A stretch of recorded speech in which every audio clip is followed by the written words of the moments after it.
বলাই আছে রাজনৈতিক প্রশিক্ষক, তো রাজনীতিই শিখাচ্ছি আলহামদুলিল্লাহ। শুধু রাজনৈতিক অঙ্গনে না, জীবনের কোনো জায়গায় আমি কাউকে আইডল মনে করি না। এই আসনের মানুষদেরকে আমি আইনি সহায়তা বিষয়ে সচেতন করতে চাই। মেঘনা আলমকে প্রেমে ফেলা একটু কঠিন, তবে প্রেমে পড়ে গেলে আমি আসলে ভালোভাবেই পড়ি, এটা আমি বুঝতে পেরেছি। আমাকে যে কয়জন চিনতে পেরেছে এবং এগিয়ে এসেছে, সবাই আমাকে এসে বলেছে we are inspired by you. কিন্তু আসলে আমরা যেটা দেখি যে আপনি আসলে যেমন আলোচিত একইভাবে তেমনই সমালোচিত।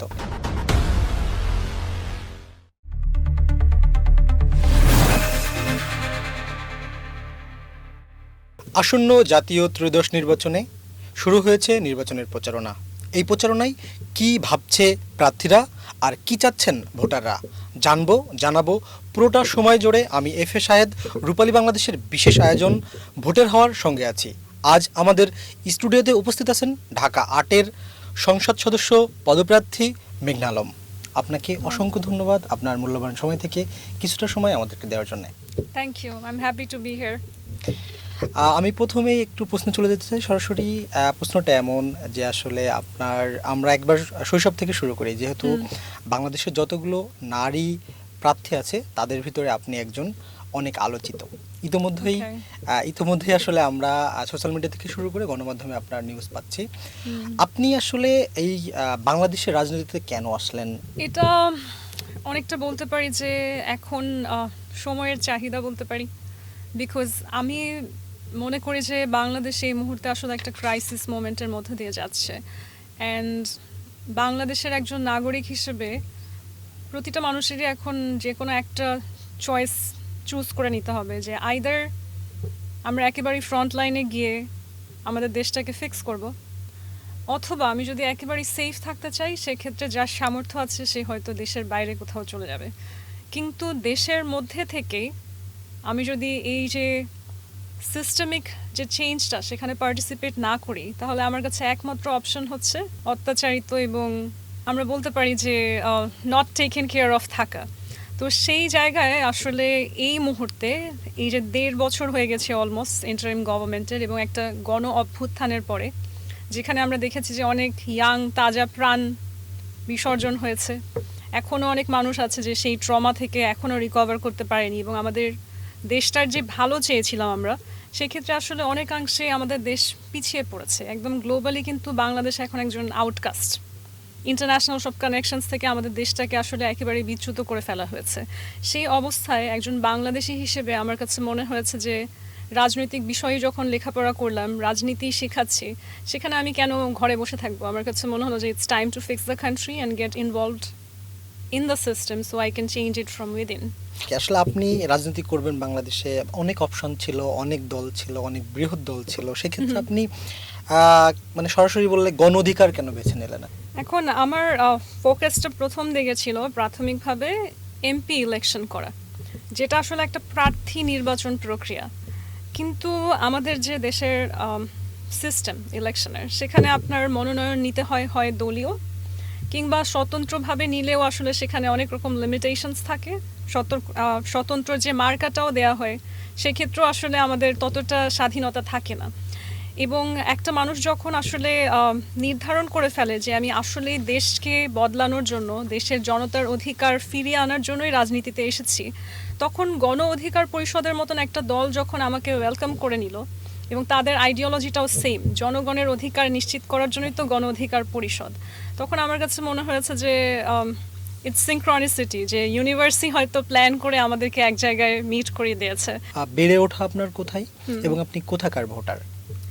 আমার বেড়ে ওঠাও ঢাকা ৮ আসনে, আমি ভোটারও ঢাকা ৮-এর।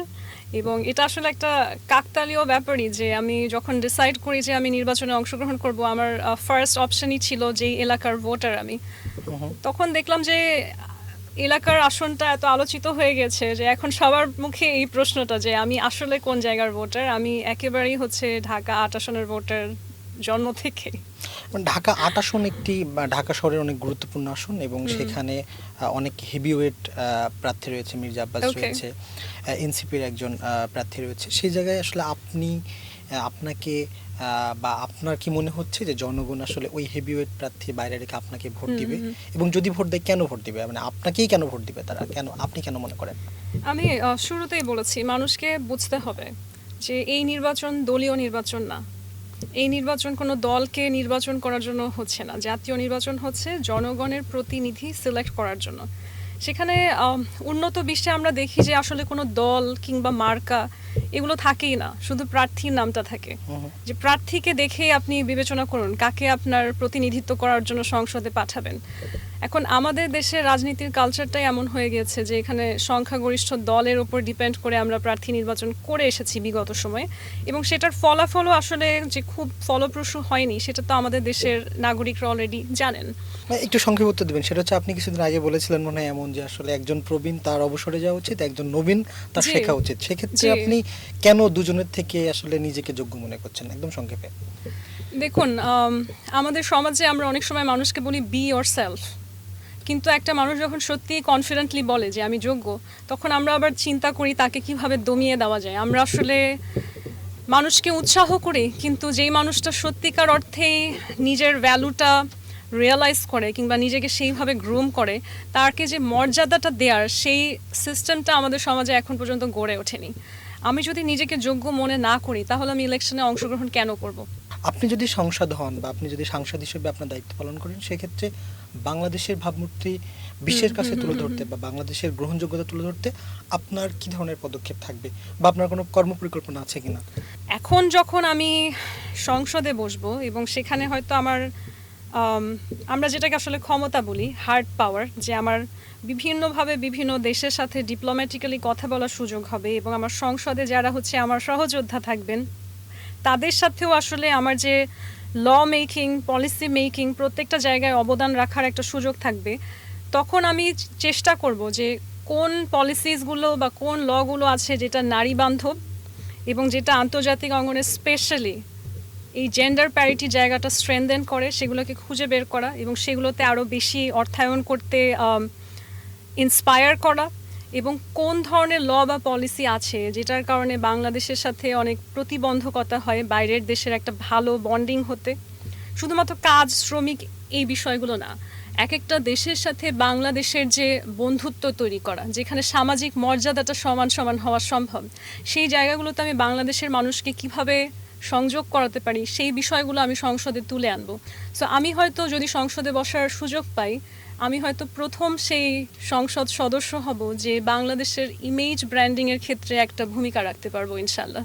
সেক্ষেত্রে একজন নারী এবং রাজনীতিবিদ হিসাবে আপনি মাঠে রাজনীতি এখন যখন করছেন, আপনার পরিবার থেকে কেমন আসলে সমর্থন পাচ্ছেন, একই সাথে মাঠের কেমন সাড়া আপনি পাচ্ছেন, এবং কি ধরনের প্রতিবন্ধকতা আপনি ফেস করছেন? আমার বাবা মা আসলে যখন দেখেছে যে আমি রাজনীতিতে সরাসরিভাবে সংযুক্ত হচ্ছি, তারা আসলে সেটাকে যে খুব সেলিব্রেটরি ওয়েতে ওয়েলকাম করেছে তাও না, কিন্তু তারা এই ব্যাপারে হচ্ছে একটা সাপোর্টিভ এনভায়রনমেন্ট তৈরি করেছে, যে তারা এখানে কোনো ধরনের আমাকে ভয়, ভীতি, বা মানুষের অনেক সময় বাবা মা ভালো চেয়েও অনেক শঙ্কা সন্তানের সাথে শেয়ার করে যেটা তার কনফিডেন্সকে কম করে দেয়, কিন্তু আমার বাবা মা হচ্ছে we trust your decisions and they are playing the role of a supportive family. এবং মাঠ পর্যায়ের কথা যদি আমি বলি, আমার কিছু ভীতি ছিল, যেহেতু আমার জার্নিটা মিডিয়াতে একটু আপ অ্যান্ড ডাউনের মধ্যে ছিল।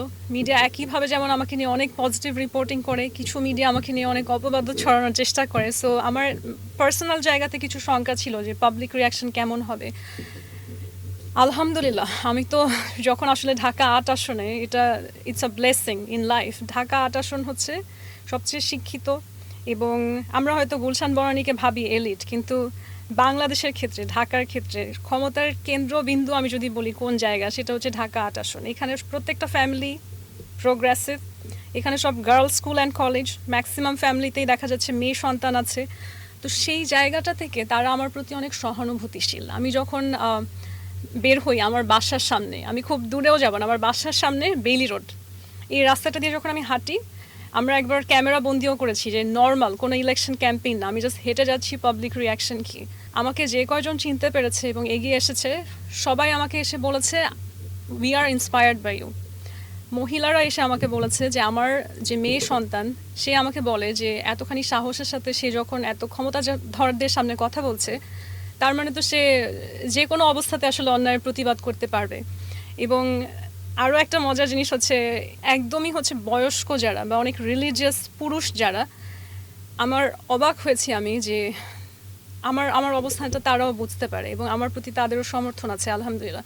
সো আমার এক্সপেকটেশনের তুলনাতে যে ফিডব্যাকটা আমি পেয়েছি সেটা অনেক বেশি বেটার। কিন্তু আসলে আমরা যেটা দেখি যে আপনি আসলে যেমন আলোচিত একইভাবে তেমনই সমালোচিত। আসলে এটা আপনার ক্ষেত্রেই কেন হয়, কি মনে করেন আপনি? I see it as a good thing, কারণ আমার মনে হয় যে মানুষের জীবন খুব স্বল্প এবং প্রত্যেকটা মানুষের নিজস্ব জীবনে অনেক স্ট্রাগলস আছে। সেই জায়গায় আল্লাহ তাআলা তার হায়াত কতদিন দিয়েছে সে জানে না, সেখান থেকে সময় বের করে আমাকে নিয়ে সমালোচনা করছেন কেউ, এটা তো আসলে a big honour, because if I am not important in their life they won't be talking about me at all, right?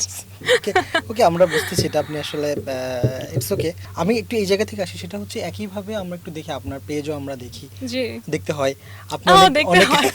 অনেক পোস্ট শেয়ার করেন, অনেক নেগেটিভ কমেন্ট দেখি, কমেন্ট বক্সে অনেক ধরনের নেগেটিভ স্ল্যাং দেখি, নেগেটিভ কমেন্ট দেখি, এগুলো আপনাকে কোনোভাবে নাড়া দেয় কিনা বা আপনি আসলে আমি দেখি না আলহামদুলিল্লাহ, because I have a team to handle everything. অন্য জায়গায় কী লেখা হয় জানি না, বাট আমার নিজের প্রোফাইলে পেজ বা কোথাও একেবারে ফেক আইডি বা 30টা 20টা ফ্রেন্ড এরকম আইডি ছাড়া একদম সরাসরি নিজের আইডি থেকে কেউ গালি লিখে এরকম খুব একটা চোখে পড়ে না। সো আমি বুঝি যে এগুলো যে করছে তার সাহস থাকলে বা সে যদি আসলেই মিন করতো তাহলে নিজের আইডি থেকেই লিখতো। বাট আমার একটা ভালো টিম আছে, ভলান্টিয়ার, দে কন্ট্রোল এভরিথিং, আর আমার দেখার আগেই তারা রিমুভ করে দেয় সো দ্যাট আমার মেন্টাল স্ট্রেস না হয়। আর আপনি যেরকম বলেছেন যে নেগেটিভ কমেন্টস, এখনও যদি আপনি আমার সামনে ওপেন করেন দেখবেন যে নেগেটিভ কমেন্টস যত আছে তার চেয়ে বেশি পজিটিভ কমেন্টসও আছে। So why look at the wrong side, let's look at the brighter side of life. আমরা হলফনামায় দেখলাম যে আপনার সেখানে উল্লেখ আছে আপনি রাজনৈতিক প্রশিক্ষক হিসাবে উল্লেখ করেছেন। আপনি আসলে প্রশিক্ষণ কোথায় দেন এবং কি প্রশিক্ষণ দিয়ে থাকেন? আমি প্রশিক্ষণ দিচ্ছি আন্তর্জাতিকভাবে বিভিন্ন ইনস্টিটিউটের সাথে, এবং প্রশিক্ষণটা তো বলাই আছে রাজনৈতিক প্রশিক্ষক, তো রাজনীতি শেখাচ্ছি আলহামদুলিল্লাহ। Okay. এবং রাজনীতি শেখানোর it's a good question in a way যে অনেক রকমের স্টাইল থাকে। হুম হুম। যেমন আমার ক্ষেত্রে হচ্ছে আমি খুবই মার্কসিস্ট লেনিনিস্ট ওয়ে ফলো করি এবং আমি কোনো সোশ্যাল হায়ারার্কিতে পার্সোনালি বিলিভ করি না। এখন শিখাতে যখন আপনি যান আপনাকে সব ধরনের বিষয় শেখাতে হয়, তবে আমাকে যদি আপনি বলেন যে আপনার স্টাইল অফ টিচিং কি, তাহলে আমি চেষ্টা করি মানুষের মধ্যে আসলে একেবারেই একটা বৈষম্য বিরোধী মনোভাব তৈরি করার জন্য যে রাজনৈতিক শিক্ষার প্রয়োজন আমি সেটাই চেষ্টা করি ইন্টিগ্রেট করার। এবং আমার যে ক্লাসেসগুলো হয় সেগুলো ইন পার্সনও হয়, আবার অনলাইনও হয়। যেটা ইন পার্সন হয় সেটা আমি যখন যে দেশে থাকি সেখানে অনুষ্ঠিত হয়, আর যেটা online it's open for everyone from around the world. Dhaka ৮ আসনের মানুষের জীবনমান উন্নয়নের জন্য আপনি কি কি স্পেসিফিক পদক্ষেপ গ্রহণ করবেন? একজন মানুষের পক্ষে আসলে সব সমস্যা কখনোই সমাধান করা সম্ভব না, আর এই কারণেই কিন্তু সংসদে প্রার্থীও একজন থাকেন না, অনেকগুলো মানুষ থাকেন। এবং আমার পক্ষেও ঢাকা ৮ আসনের সব সমস্যার সমাধান করা এমন কোনো আশ্বাস আমি কাউকে দেইনি এবং কখনো দেবও না। ইনফ্যাক্ট আমি কোনো আশ্বাসই কাউকে দিচ্ছি না। আমি এবার সরাসরি বলেছি যে আমি promises are meant to be broken, so আমি প্রমিসেস দেওয়াতে বিশ্বাস করি না। আমি যতটুকু পরিকল্পনা এবং বাস্তবায়ন করার সম্ভাবনা দেখি শুধু ততটুকুই আসলে ঢাকা ৮ আসনের ভোটারদের সাথে আমি শেয়ার করছি। যেমন এখন ঢাকার সবচেয়ে বড় ডেঞ্জার হচ্ছে ক্লাইমেট চেঞ্জ। এখন হিট ওয়েভ হচ্ছে আমাদের সবচেয়ে বড় প্রবলেম সামনে, যেটাকে আমাদেরকে সলভ করতে হবে। আমাদের যে ঢাকা ৮ আসনের প্রার্থীরা কথা বলছে তারা কথাবার্তার মধ্যে একজন আরেকজনকে কাদা ছোড়াছুড়ি করছে, কিন্তু আসলে ঢাকা ৮ আসনের সবার ক্ষতি হবে সেই প্রবলেমটা কি? 2026 সায়েন্টিফিক্যালি বলা হচ্ছে যে সবচেয়ে গরম একটা বছর হতে যাচ্ছে। সেই সময়ে হয়তো যে উচ্চবিত্ত সে হয়তো এসি ব্যবহার করবে, কিন্তু এই এসির যে ব্যবহার বেড়ে যাওয়া সেটার ফল কিন্তু আবার হচ্ছে সমাজে যারা নিম্নবিত্ত তারা ভোগ করবে, কারণ ক্লাইমেট ডিজাস্টার আরও বেশি বাড়তে থাকবে। এবং এই এসি ব্যবহারও কিন্তু আমাদের দেশের ক্লাইমেটের জন্য, একজন মানুষের স্বাস্থ্যের জন্য ভালো না। তো সেখানে আমার একটা বড় উদ্যোগ হবে কিভাবে করে আমি এনভায়রনমেন্ট পলিউশনকে কমিয়ে আনতে পারি, এবং এটার আসলে পলিসি লেভেলে বা সায়েন্টিফিক রিসার্চ লেভেলে কি কি সলিউশন আছে যেটা আমাদের পক্ষে ইন্টিগ্রেট করা সম্ভব, সেই জায়গাগুলোতে আমি জোর দেওয়ার চেষ্টা করব ইনশাআল্লাহ। সেকেন্ড যেটা হচ্ছে বাস্তবভাবে আমি প্রিপারেশন নিয়েছি সেটা হচ্ছে এই আসনের মানুষদেরকে আমি আইনি সহায়তা বিষয়ে সচেতন করতে চাই। সো আমি অলরেডি হচ্ছে একটা 60 মেম্বার টিম করেছি যারা সবাই হচ্ছে রেপুটেড লিগ্যাল ওয়ার্কার্স, এবং এদেরকে নিয়ে আমরা আমার আসনের যত মানুষ আছে আমরা প্রতি মাসে, এই যে 5 বছর মেয়াদি, প্রতি মাসে হচ্ছে একটা অ্যাসেসমেন্ট করব ফ্রি।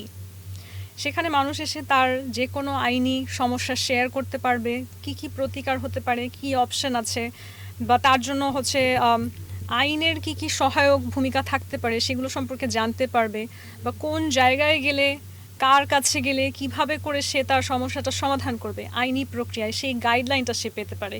এই জায়গাটাকে আসলে আমি বদলে দিতে চাই। আমি চাই আইন সবার জন্য কাজ করুক। ক্লাইমেট যেমন চেঞ্জ হয়, আমরা ঢাকা শহরে দেখি হাউস রেন্টও ক্লাইমেটের থেকে অনেক দ্রুত গতিতে চেঞ্জ হয়। আমরা Yes, দেখি যে yes. নগর থেকে বারবার আসলে সেখানে রেন্ট ঠিক করা হয়, চেঞ্জ হবে, কত সময় গ্যাপ থাকবে, Right. চেঞ্জ আনা হয়, কিন্তু আসলে বাস্তবিক অর্থে যারা আপনাদের ভোটার, একটা হিউজ সংখ্যা হচ্ছে ভাড়াটিয়া। রাইট। তো সেক্ষেত্রে আসলে তাদের জন্যেই, তাদের যে হাউস রেট চেঞ্জ হয়, এই চেঞ্জের ক্ষেত্রে বাস্তবিক কোনো, আপনি যেহেতু বললেন যে লিগ্যাল সার্ভিসের জন্য আপনার একটা বিশাল একটি টিম কাজ করবে, সেক্ষেত্রে আপনার আসনের যারা থাকবে ভোটার এবং ভাড়াটিয়া, Right. তাদের জন্য আসলে সরাসরি কিন্তু কোনো ধরনের পদক্ষেপের চিন্তা ভাবনা করেছেন কিনা বা করবেন কিনা? ইনশাআল্লাহ যদি আমি সংসদ সদস্য হই, আমি অবশ্যই সেটা পজিটিভলি আমার নজরে রাখবো, এবং আমি চেষ্টা করব যে, যেহেতু আমি লিগ্যাল অ্যাসেসমেন্ট সাপোর্ট ফ্রি দিচ্ছি, আমি প্রিটি শিওর এখন হয়তো যারা ক্ষমতাশীল আছেন তারা এটা ফেস করছে না যে সবাই আইনের সাহায্য নিচ্ছে, যেহেতু অনেকে ভয় পায় যে একটা মামলা করলে কেমন খরচ হতে পারে, কিংবা আমাকে এই মামলা করে আমি সামনে কতটুকু অগ্রসর হতে পারবো। আমরা যখন তাকে সেই লিগ্যাল অ্যাসেসমেন্টটা ফ্রি অফ কস্ট দেব, তখন কিন্তু আসলে যারা আমাদের সমাজে অবহেলিত, বা আমরা যাদেরকে আসলে ভাড়াটিয়া শ্রেণী বলি, তাদের আইনের আশ্রয় নেওয়ার যে অভ্যাস, সেটা কিন্তু আসলে অনেকটাই বেড়ে যাবে। যেহেতু পলিটিক্স সাথে জড়িত আছে, আপনি রাজনৈতিকভাবে আইডল কাকে মানেন? দেশে হতে পারে, দেশের বাইরে হতে পারেন। আচ্ছা, to be frank with you, শুধু রাজনৈতিক অঙ্গনে না, জীবনের কোনো জায়গায় আমি কাউকে আইডল মনে করি না। Okay. কারণ মানুষ সবার মধ্যেই আসলে ভুল ঠিক সবই থাকে। আমিও তো পারফেক্ট হিউম্যান বিং না, আমার মধ্যেও অনেক ফ্লজ রয়েছে। তো সেই জায়গা থেকে আমার কাছে মনে হয় কাউকে আইডল ধরে নিলে আসলে ডিসঅ্যাপয়েন্টেড হতে হবে, because we are all human beings, we are all flood in the end. তবে কিছু রাজনৈতিক পার্সনের নাম আমি বলতে পারি যারা সাম্প্রতিক সময়ে আসলে একটা ভালো ইমপ্রেশন তৈরি করেছে, এবং আমি প্রায় আসলে ফলো করি তারা কী ধরনের রাজনৈতিক মতবাদ নিয়ে সামনে আগাচ্ছেন। তার মধ্যে একজন হতে পারেন হচ্ছে জোহরান মামদানি। রিসেন্টলি সে খুবই সুন্দর একটা পরিবর্তন এনে দেখিয়ে দিয়েছেন, সেটা আমার কাছে ভালো লেগেছে। এবং যদি একটু প্রবীণদের মধ্যে বলি, তাহলে আমি বার্নি স্যান্ডার্সের কথা বলতে পারি। He is also a friend of my father. আমার বাবার রাজনৈতিক জীবনে উনি একজন, আমি সঙ্গী বলবো, ভালো একজন বন্ধু। এবং সিনথিয়া ম্যাকিনির কথা বলবো, যিনি হচ্ছেন একসময় আমার নিজের শিক্ষক ছিলেন, এবং আমার জীবনেও আসলে ওনার অনেক অবদান রয়েছেন। তো এই তিনজনের কথা বলবো যাদেরকে আমার ভালো লাগে। আমরা একটু প্রশ্নটা সবিজঙ্গনে দিকে যাই। সেমনটি হচ্ছে, আপনি আপনার আসলে বাংলাদেশে বা দেশের বাইরে আপনার পছন্দের কোনো ক্যারেক্টার, হিরো চরিত্র আছে কিনা? পছন্দের হিরো কিয়ানো রিভস হবে, বিকজ একেবারেই হচ্ছে ছোটোবেলার থাকে না যে অন রিপিটেশন যে মুভিটা আমরা দেখি, বা একদমই হচ্ছে যখন ফ্রাস্ট্রেটেড ফিল করি তখন কোন মুভিটা দেখে আমার স্বাচ্ছন্দ্য ফিল হয়, সেটা হচ্ছে ম্যাট্রিক্স, এবং ম্যাট্রিক্সের একদম প্রথম পার্ট যেটা। এবং সেখানকার যে চরিত্র কিয়ানো রিভস, সে তার বাস্তব জীবনেও অনেকটা তার ক্যামেরা জীবনের মতনই অসম্ভব রকমের কাইন্ড একজন পার্সন, যে একজন সেলিব্রিটি হওয়ার পরও এখনও পাবলিক ট্রান্সপোর্ট ব্যবহার করে, এবং তার সেটের যে কর্মীরা থাকে, তার নিরাপত্তার কাজ করে, তাদেরকে সে হচ্ছে যে স্যালারিটা পায় সেখানে একটা বড় অংশ দান করে দেয়। তো এই মহানুভবতার জায়গাটা আমার ভালো লাগে। ব্যক্তিগত জীবনে চলে যায়, আসলে আপনি যদি আপনার জীবনের জন্য এমন কোনো নায়ক বা হিরো চুজ করেন আপনার জীবন সঙ্গী হিসেবে, তারও এমন ওই অ্যাক্টরের মতো অনেক বেশি কাইন্ড হইতে হবে কিনা, বা কেমন আসলে আপনি মানে হোপ করেন, বা আপনার? এই প্রশ্নের উত্তর তো আসলে যেটা সত্যি মন থেকে উত্তর, একবার আমি দিয়েছিলাম কোনো হচ্ছে এক মিডিয়া ইন্টারভিউতে, তবে সেটা আসলে অনেকের কাছে কিছুটা হচ্ছে ডিফিকাল্ট টু গ্রাস্প হয়ে গেছে। তো সেই প্রশ্নটায় আমি না যাই, কারণ আমার জীবনসঙ্গী আমি আসলে যেরকম চাই সেরকম বাস্তবে আসলে পাওয়া যাবে কিনা এটাই এখন প্রশ্নবিদ্ধ। সেক্ষেত্রে একটু ঘুরিয়ে আসলে এই জায়গা থেকে জীবন সঙ্গী পাবার জন্য, বা জীবন সঙ্গী তো অনেক বড় একটা বিশাল ব্যাপার, কিন্তু প্রেমে পড়া খুব ছোট ছোট ব্যাপার। মানে আপনি নিঃসন্দেহে বিউটি উইথ ব্রেন, আপনাকে দেখে হয়তো বা অনেক যুবকই আসলে অনেকবার প্রেমে পড়েছে হয়তো বা। আসলে আপনি কখনো কারোর প্রেমে পড়েছেন কিনা? মেঘনা আলমকে প্রেমে ফেলা একটু কঠিন, তবে প্রেমে পড়ে গেলে আমি আসলে ভালোভাবেই পড়ি, এটা আমি বুঝতে পেরেছি। অনেক ধন্যবাদ। একদম শেষ প্রশ্নে আমরা চলে এসেছি। আমি Okay. ঠিক এই জায়গা থেকে টিকা থেকে চলে যাই। সেটি হচ্ছে আপনার যে নির্বাচনী এলাকা, হুম। সংসদীয় আসন ঢাকা ৮, ওই নির্বাচনী এলাকার ভোটারদের জন্য আপনার কোনো বার্তা থাকবে কিনা, বা আপনি কি বার্তা দিবেন তাদেরকে? ঢাকা ৮ আসনে যারা ভোটার রয়েছেন তাদেরকে আমি শুধু একটা কথাই বলবো, আমি এই ঢাকা ৮ আসনে আপনাদেরই সন্তান, আপনাদের কন্যা সন্তান। এখানে আমার বেড়ে ওঠা, এখানেরই স্কুল কলেজে আমার লেখাপড়া, এবং আমার মনে হয় আপনার কন্যা সন্তান যখন ঘর থেকে বের হয়, আপনার যদি চিন্তা থাকে মাথায় যে আমার মেয়ে সন্তানটা নিরাপদে বাড়ি ফিরে আসবে কিনা, তাহলে আপনি আমার জন্য ভোট করুন। কারণ এই আসনে আমি আমার নিজের যে অভিজ্ঞতাগুলো নিয়ে বড় হয়েছি, আমি সিদ্ধান্ত নিয়েছি আমার এই আসনকে আমি সবচেয়ে নারীবান্ধব আসন, সবচেয়ে নিরাপদ আসনে পরিণত করব। এবং আমার এই সংকল্প 5 বছর পরে আমি নিজে ভিজুয়াল রিপোর্ট দেব যে 5 বছর আগে বাংলাদেশ কোন অবস্থানে ছিল, 5 বছর পরে কোন অবস্থানে আছে। অসংখ্য ধন্যবাদ। আসলে আপনার অনেক ব্যস্ততম সময় প্রচারণা শুরু হয়েছে, সেখান থেকে আমাদেরকে সময় দিয়েছেন, কৃতজ্ঞতা জানবেন। দর্শক, দেখা হবে নতুন কোনো শোতে অন্য কোনো অতিথির সাথে। ভালো থাকবেন সে পর্যন্ত।